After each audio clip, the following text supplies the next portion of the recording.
సుమన్ టీవీలో మీ personal and business promotions కోసం కింది నెంబర్కి కాంటాక్ట్ చేయండి.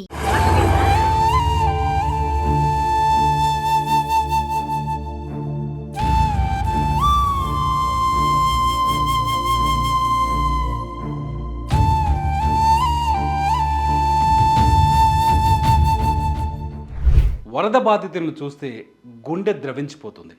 అనేక చోట్ల ఆంధ్రప్రదేశ్ కావచ్చు, తెలంగాణ కావచ్చు. తెలంగాణలో ఖమ్మం అయితే కన్నీళ్లు పెట్టిస్తుంది. విజయవాడలో ఆకలి కోసం జనం అలమటిస్తున్నారు. సింగ్ నగర్లో ఇంకా నీళ్లు అలాగే ఉన్నాయి. మెడ లోతులో నీళ్లున్నాయి. అక్కడ పరిస్థితి చాలా భీతావహంగా ఉంది. గడిచిన 4 రోజులుగా ఎడతెరిపి లేని వర్షాలు కురవడంతో వాగులు వంకలు పొంగిపొర్లి ఊర్ల మీద పడి ఊర్లని ముంచెత్తిపోవడంతో ఒక్కసారిగా జనం తీవ్రమైన కష్టాల్లో ఉన్నారు.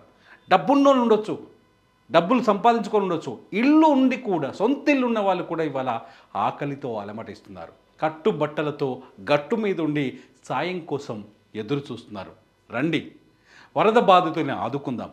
వరద ప్రభావిత ప్రాంతాల్లో ఎందుకంటే గతంలో ఏదో ఒక్క కాలనీయో లేకపోతే చిన్న చిన్న కాలనీలో లోతట్టు ప్రాంతాల్లో మునిగిపోయేటివి. ఈసారి పెద్ద పెద్ద ఖమ్మంలో అయితే ఆల్మోస్ట్ 60% టౌన్లోకి నీళ్ళు వచ్చేసినాయి. విజయవాడలో బుడమేరు పొంగి పొరడంతో ఒక్కసారిగా అనేక కాలనీలు నీట మునిగిపోయాయి. కోదాడలో ఒక కాలనీ కొట్టుకుపోయింది. చాలామంది చిన్న చిన్న వ్యాపారాలు చేసుకునేవారు, కుట్టు మిషన్ కుట్టుకునేవాళ్ళు, గేదెలకి మేత వేసి గేదెల పాలు బర్రెపాలతోటి వ్యాపారం చేసుకునేవాళ్ళు, అట్లాగే ఆటో నడిపించుకునేవాళ్ళు. వీళ్ళందరి జీవితం ఇవాళ నాశనమైపోయింది. వాళ్ళ జీవితాల్లో వెలుగు లేకుండా పోయింది. ఎంతో సంతోషంగా బతుకుతున్న వాళ్ళంతా ఒక్క రాత్రి వచ్చిన వరదతో వాళ్ళ జీవితమే తారుమారైపోయింది. ఆటో నడిపించుకునే వ్యక్తి రోజు 500 సంపాదిస్తే ఎంతో సంతోషంగా ఉంటాడు. పొద్దంతా రోడ్డు మీద ఎండలో వానలో ఎదురు చూస్తూ కస్టమర్ల కోసం ప్రయాణికుల కోసం ఎదురు చూస్తూ రూపాయి పోగేసుకొని వచ్చి కుటుంబానికి అన్నం పెడతాడు. అటువంటి ఆటో డ్రైవర్ అన్న ఇవాళ ఆకలితో అలమటిస్తున్నాడు వరద ప్రభావిత ప్రాంతాల్లో. వరదల్లో ఎన్నో ఆటోలు కొట్టుకుపోయాయి. ఖమ్మంలో 500కు పైగా కార్లు కొట్టుకుపోయాయి. అంతకంటే ఎక్కువే ఆటోలు కొట్టుకుపోయాయి. అంతేకాదు మూగజీవాలు కొట్టుకుపోయాయి, కుట్టు మిషన్లు కొట్టుకుపోయాయి. కుటుంబం కోసం ఉపాధి, కుటుంబానికి ప్రాణంగా ఉండే ఉపాధిగా ఉండే కుటుంబాన్ని కాపాడే చిన్న చిన్న వ్యాపారాలన్నీ ఇవాళ నాశనమైపోయాయి. జూనియర్ ఎన్టీఆర్ ఇప్పటికే 2 రాష్ట్రాలకి ₹1 కోటి ఇచ్చారు. తీన్మార్ మల్లన్న వంటి వ్యక్తి ఆర్థిక సహాయం చేశారు. ఇక్కడ సినిమా యాక్టర్లు మాత్రమే ఆర్థిక సహాయం చేయాలని ఎప్పుడూ అనుకోవద్దు. మనం తోచిన సహాయం చేద్దాం. మన ఖమ్మంని, మన విజయవాడని ఆదుకుందాం. మన ఖమ్మంలోని పేదవాళ్ళకి 4 మెతుకులు పెడదాం. వాళ్ళకి ఆర్థిక సహాయాన్ని అందిద్దాం. ప్రభుత్వాలు వచ్చాయి. 5,000 కోట్లకు పైగా నష్టం జరిగిందని ప్రభుత్వం అంచనా వేస్తోంది. కానీ ఆ డబ్బులు రావడానికి ఎప్పుడు పడుతుందో, ఎంత సమయం పడుతుందో. ఇప్పటికిప్పుడే వాళ్ళ ఆకలి తీరాలి. వాళ్ళకింత మనం అన్నం పెట్టగలగాలి. మీ కాలనీలో మీరు ఖమ్మం వాసులు కావచ్చు, విజయవాడ వాసులు కావచ్చు, ఈ వరద ప్రభావిత ప్రాంతానికి దూరంగా ఉండొచ్చు, పల్లపు ప్రాంతంలో ఉండి అక్కడ మీరు సేఫ్ జోన్లో ఉండొచ్చు. మీరు కూడా కదలండి. బియ్యం, సరుకులు, నీళ్లు, బిస్కెట్లు, పాలు ఏవుంటే అవి వరద ప్రభావిత ప్రాంతాల్లో మీరు హెల్ప్ చేయండి అని రిక్వెస్ట్ చేస్తున్నాం. ఖమ్మంలో కానీ కోదాడలో కానీ చాలా చోట్ల కొన్ని ఊర్లు అయితే మహబూబాబాద్లో రావిరాలని ఒక ఊరు అడ్రస్ లేకుండా పోయింది. మొత్తం ఊరంతా మునిగిపోయింది. వాళ్ళకి డబ్బులు ఉండొచ్చు, ఇంట్లో అన్నీ ఉండొచ్చు, అన్నీ నాశనమైపోయాయి. ఈ పూటకి వాళ్ళకి ఆకలి తీరాలి. ఈ పూటకి వాళ్ళకి భోజనం కావాలి.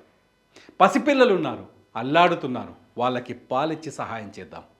ముసలి వాళ్ళు ఉన్నారు, నడవలేని స్థితిలో ఉన్నారు, వాళ్ళకి ఓ పూట భోజనం పెడదాం. మెగాస్టార్ చిరంజీవి కావచ్చు, బాలకృష్ణ కావచ్చు, నాగార్జున కావచ్చు, వెంకటేష్ కావచ్చు, సూపర్ స్టార్లు కావచ్చు, అందరూ ఇవాళ ముందుకు రావాల్సిన అవసరం ఉంది. ప్రతి పేదవాడికి 4 మన చేతిలో వేసి సహాయం చేయాల్సిన అవసరం ఉంది. ₹1 ఇచ్చిన ఇది సహాయమే. నువ్వు దాచుకున్న నీ శ్రమ నుంచి ₹1 ఇచ్చిన సహాయమే. దయచేసి వరద బాధితుల్ని ఆదుకుందాం. వరద ప్రభావిత ప్రాంతాల్లో ఉన్న ప్రజలకి వీలైనంత సహాయం చేద్దాం. వాళ్ళ కష్టాలని సుమన్ టీవీ వీడియోల్లో చూడండి. ఒక్కొక్కరు ఏడుస్తుంటే గుండె ద్రవించిపోతుంది.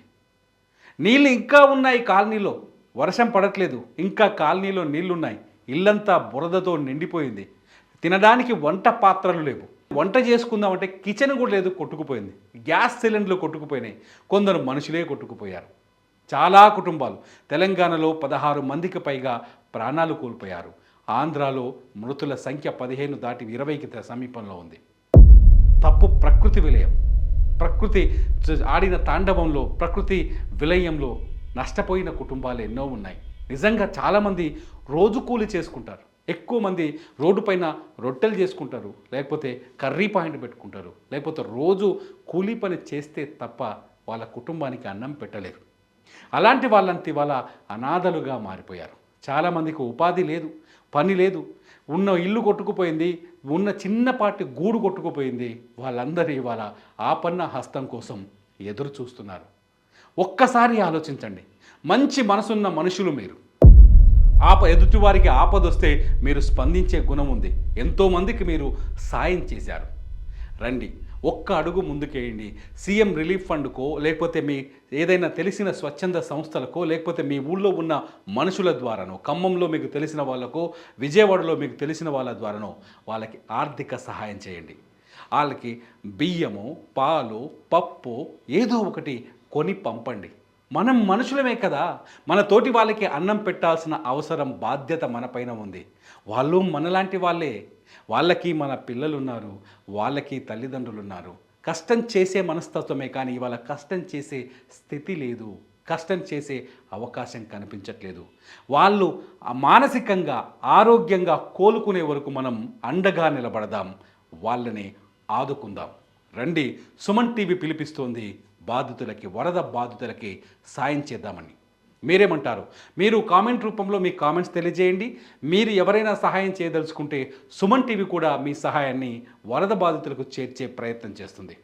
చూస్తూనే ఉండండి సుమన్ టీవీ.